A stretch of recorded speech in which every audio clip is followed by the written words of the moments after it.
নোটিশটা নিয়ে মামলা হয়েছিল, সেই নোটিশটাতে কোনো স্টে বা কোনো কিছু দেয়নি। শম্পা সরকার একটা অপরচুনিটি হিয়ারিং দিয়েছেন বার কাউন্সিল অফ ওয়েস্ট বেঙ্গলকে, তার জন্য একটা 400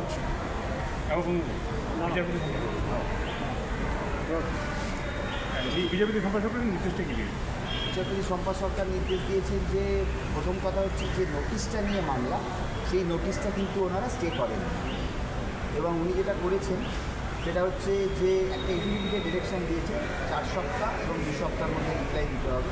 এবং উনি একটা কথা শুধু বলেছেন যে যেটা সবাই বলেন, এটা আইন বলতে পারে, যে যদি কোনো লয়ার অ্যাপিয়ার করেন, এখানে তো কেউ অ্যাপিয়ার করতেই পারে, কারোর তো কোনো বাধ্যবাধকতা নেই অ্যাপিয়ার না করার, সে কেউ যদি অ্যাপিয়ার করে তাহলে যেন বার কাউন্সিল অফ ওয়েস্ট বেঙ্গল তার এগেনস্টে কোনো ড্রাস্টিক অ্যাকশন না নেয়।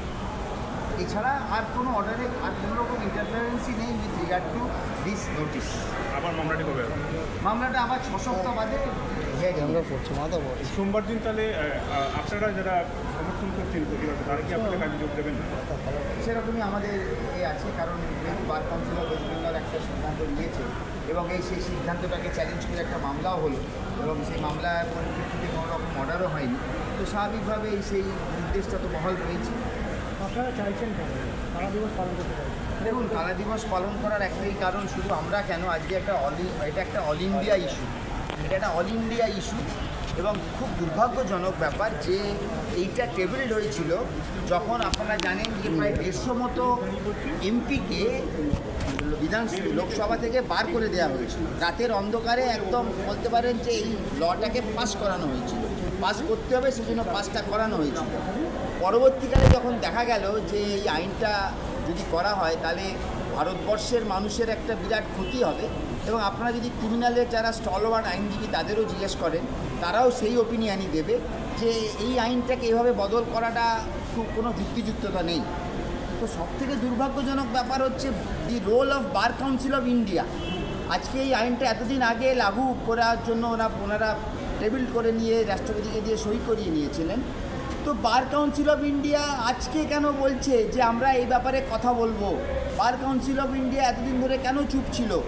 যখন রেসপেক্টেড বার অ্যাসোসিয়েশন বার কাউন্সিলরা, স্টেট বার কাউন্সিলরা যখন একটা প্রতিবাদের রাস্তায় যাচ্ছে, তখন সেই প্রতিবাদটাকে বন্ধ করার জন্য তারা একটা মেজার নিল যে যাতে করে এই প্রতিবাদটাকে বন্ধ করে দেওয়া যায়, যেটা আমার মনে হয় একটা বার কাউন্সিল অফ ইন্ডিয়ার মতো বডির ক্ষেত্রে এটা করাটা একদমই সমীচীন। এখানে যে ইয়েগুলো পরিবর্তন, ধারাগুলো পরিবর্তন এসেছে, 376, 372 করা হয়েছে, যেখানে মেজর চেঞ্জেস এসেছে, যে যারা সাধারণ মানুষ ছিল, যে দিনের পর দিন, তারিখের পর তারিখ যে মামলাগুলো চলে আসতো, সেখান থেকে দাঁড়িয়ে তো একটা সুবিধা হতে পারে, ডিজিটালিভাবে তো অ্যাপ্লাই হচ্ছে। দেখুন একটা কথা হচ্ছে সেটা আপনি যতক্ষণ না এই আইনটা কার্যকর হচ্ছে ততক্ষণ অবধি কোনো কিছুই বলা সম্ভব নয়, কি আছে কি না আছে এই ব্যাপারটা।